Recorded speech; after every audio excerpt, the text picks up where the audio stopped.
Well, cheers, and how you do, buckaroos, and how the heck are you? ELO Fire on High just started as we start this video. Hey, I just picked up this Schlafly SMaSH pack, single malt, single hop SMaSH beers. And I like these when they've come out in the past because it just showcases an individual hop. Now, last year's version had some hops I wasn't familiar with. This year, they're doing the Pacific Northwest. It's got the Centennial, uh, Cascade, Amarillo, and the Denali hop. Now, I'm pretty familiar with all of those, but I haven't really had them broken down with a single malt before. And the Denali, I'm not as familiar with, admittedly. Let me turn that down just a notch there. Denali, Schlafly, Hop Trial, Golden Ale, Brewer's Notes, bursting with luscious flavors of pineapple, tropical fruit, and pine. This hop boasts a clean bitterness and screams juicy fruits. So it sounds like a hop that could be used in the trendy New England or juicy / hazy IPAs. Although this is a very clear golden ale. Uses the grain bill is 2-row malted barley only, brewed and bottled. The St. Louis Brewery, St. Louis, which is Schlafly, for those of you that do not know. Not for individual sales. Let me put that bottle back so you can see it. And let me show you how beautiful that poured. That head sits up there just majestically. Again, I did give it an aggressive pour.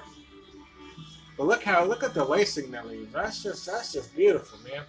I say this in the other video, and I hate to keep repeating myself, but I really think Schlafly is probably the most underrated brewery in St. Louis, or St. Louis brewery, I guess I should say.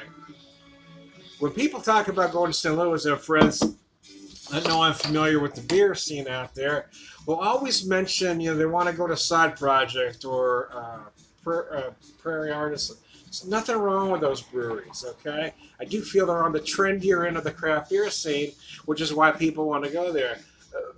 But you're overlooking a lot of great breweries: Urban Chestnut, Forehand, Civil Life, just to name a few. But there's Alpha as well.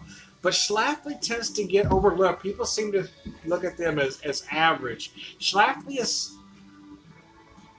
a fair piece from average. They're doing some great beers out there, and they're getting overlooked. And if you go to the brewery, I was at the Bottle Works back in April, and they had several beers there that were, that aren't on that aren't canned. They were just on tap there at the brewery. So, yeah. So if you are planning a trip to St. Louis, don't overlook Schlafly. You're going to be pleasantly surprised if you make the effort to go there, either Bottle Works or the tap room.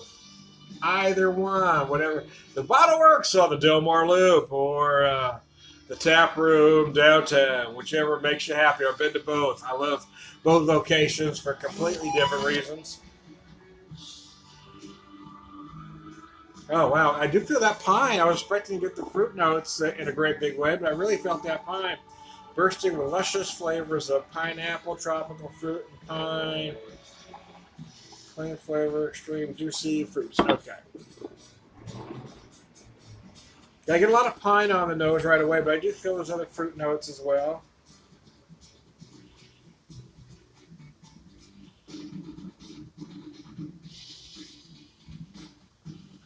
They don't mention plum, but I'm also feeling like a mix of pineapple and an underripe plum.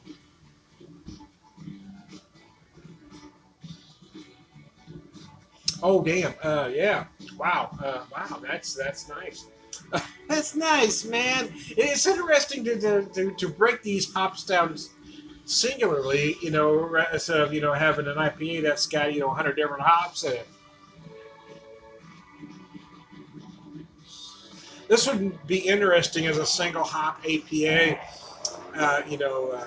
Tuning up the malt bill a little bit, making the malt bill a little bit more interesting than a single malt, but doing a single IPA, I'm a single hop. I really feel this will be a very nice APA with this hop. You do an IPA, but I'm really thinking APA.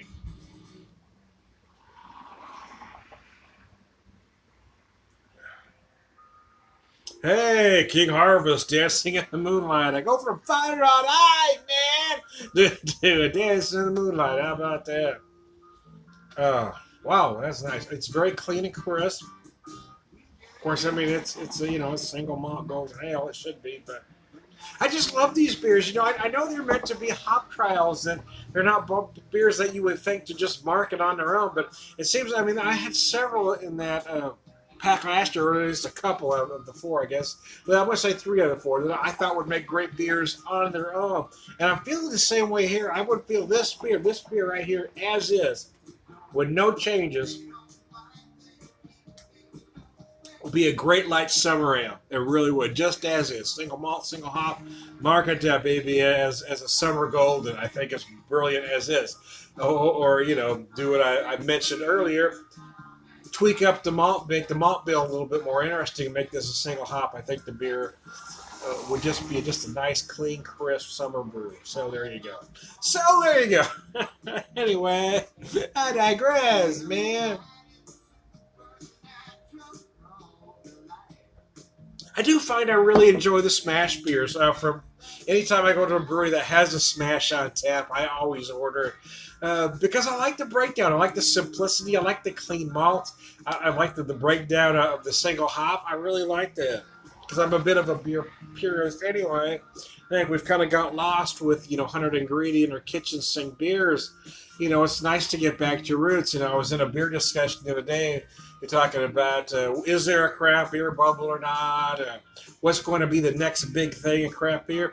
And my opinion is I think the next big thing in craft beer is going to be going back to its roots. You're seeing a lot of breweries coming up doing classic styles, doing either classic English styles or classic European styles or classic German styles.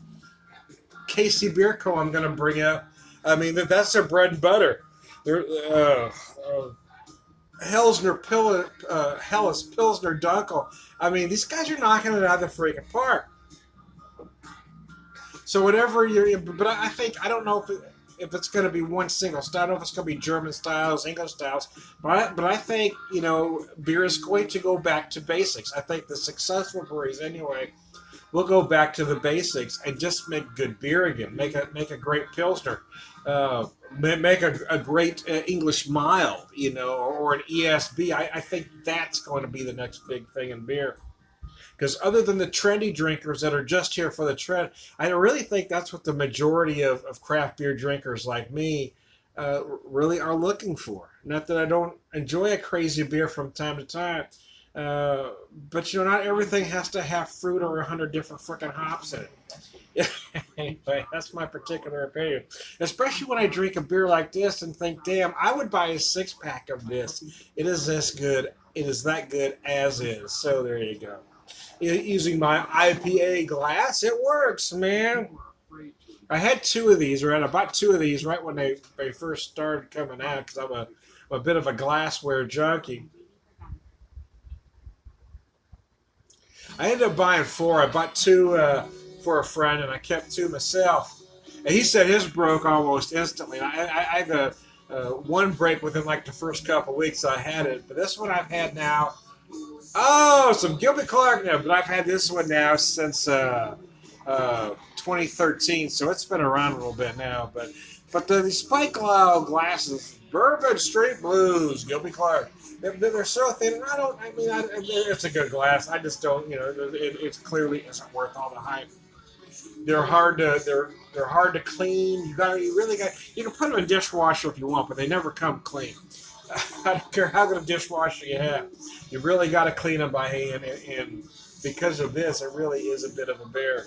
But yeah, actually, I found with these, all I do is I take some white vinegar and I spray it down in there. I hit them with some hot water, spray it out real good. You got to make sure you get all the vinegar residue out. But problem with putting them in the dishwasher is it seems just difficult to get that soap out of it. So, but yeah, so that's how I clean this particular. That's how I clean most of my beer glasses, actually. And when I do run up into deer where sometimes I'll take all my beer glasses and I'll put them in, run through a cycle with nothing but white vinegar, no soap, nothing, just white vinegar and just do the glasses, not put anything else in there. So anyway, there you go.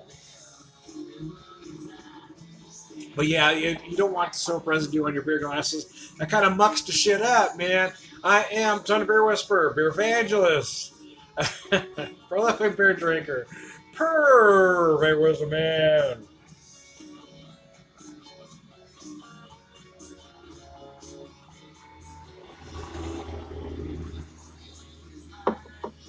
Cheers, all around good guy.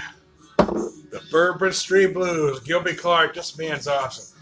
Excuse me, I got a burp. It's stuck right there. See, let me do the spiel one last time for you. I am Don the Beer Whisperer, beer evangelist, prolific beer drinker, perfect wisdom all around good guy.